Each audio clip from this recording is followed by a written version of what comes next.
In our third lecture, we're going to first introduce labor supply, which is going to be a pretty brief topic, and then move into our equilibrium for our purely competitive market, and then finally conclude with what happens when the market's not purely competitive and what are some instances in which that exists. So the market for labor supply, what we want to think again about is many buyers, many sellers in this purely competitive market. And on the supply side, we know that households are the ones that own the labor.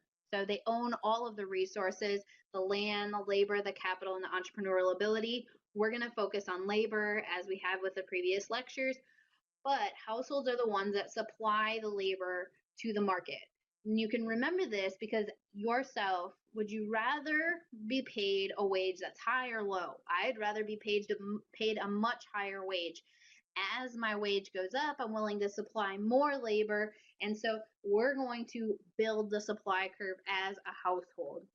When we're looking at the labor market, we're going to make some assumptions in addition to the fact that we're in that purely competitive, many buyers, many sellers, everybody a wage taker. First, we're going to assume that we're only looking at workers with similar skills and ability levels. So we're not going to lump all workers together in the same market for labor. If we were to do that, it wouldn't even really make sense because we know there are so many different wages present in the market. What we want to do is find a set of workers with very similar skills, similar ability sets, and start to compare them and compare the supply to demand and see if we're at an equilibrium wage. And so what we're talking about is something like fast food workers. So the market for fast food workers, there's a set of individuals who supply their labor to producing fast food. And the skill set among these workers is very similar. And it's very similar in terms, in general, of ability.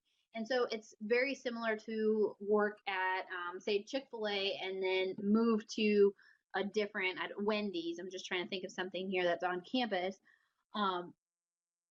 It's a very, very similar skill set. And so that's what we're thinking about with the market for labor. We're talking about workers with very similar skills and ability.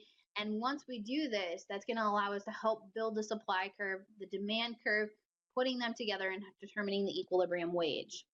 And they're going to be competing for very similar jobs is the other issue. So they're going to be competing for similar jobs.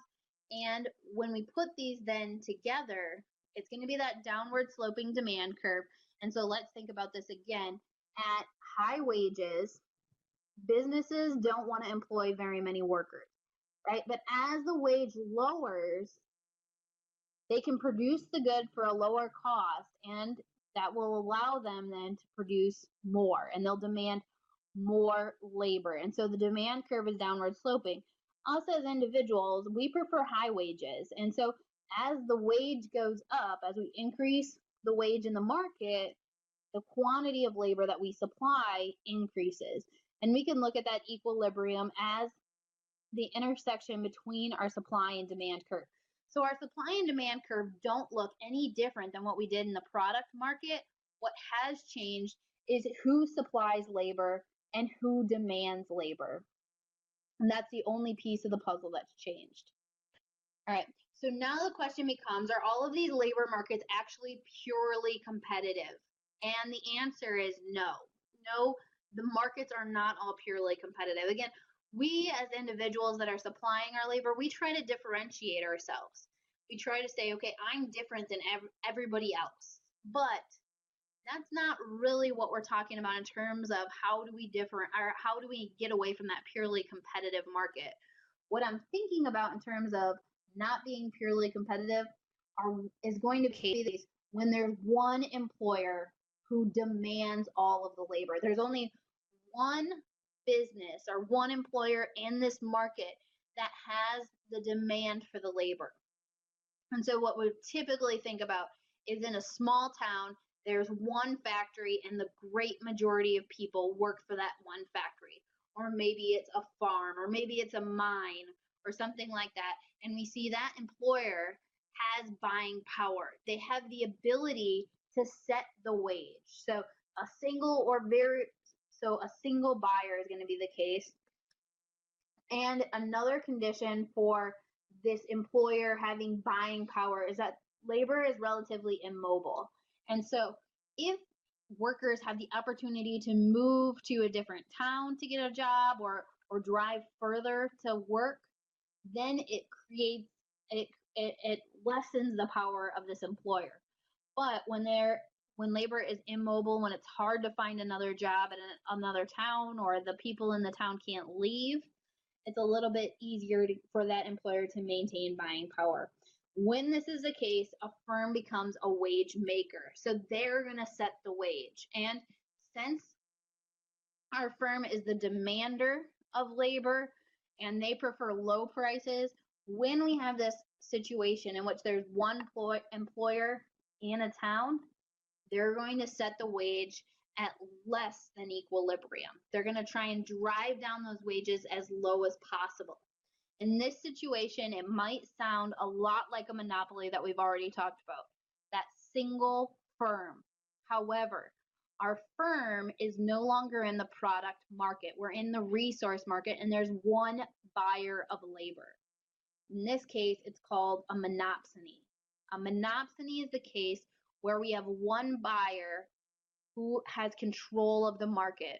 And when they have control of the market, they set the price, and our price in this case is wage. They're going to set the price below equilibrium. All right, so a lot of examples include something in a small town. So if there's a small town factory. But another case, which is actually a very good case of monopsony and going to be actually part of our application in our final lecture, is the NFL. The NFL is a perfect example of a monopsony. They demand, right? They're the purchaser of football players. So they demand the labor of football players. And if you want to play professional football in the United States, you have to play for the NFL. You don't have any other options. There's only the NFL. And labor is relatively immobile. To play anywhere, there's no other country that has anything as big as the NFL. There is a European league and a Canadian league, but the NFL is by far the biggest and the best. And unless you want to leave the United States, it's not likely that you're going to want to play for one of those teams. And so our labor is relatively immobile. And this means that the NFL gets to set the wage for our football players. And you might say, well, there's no way that their wages for these football players is too low. They're making millions of dollars. Well, make sure you check out our application piece, because we're going to see how the NFL actually has in the past artificially kept the wages of NFL players low. And that's what I'll leave you with as we move forward and talk about differentials in wages. So why do NFL players earn more than me? I don't know, but we're about to find out in our next lecture.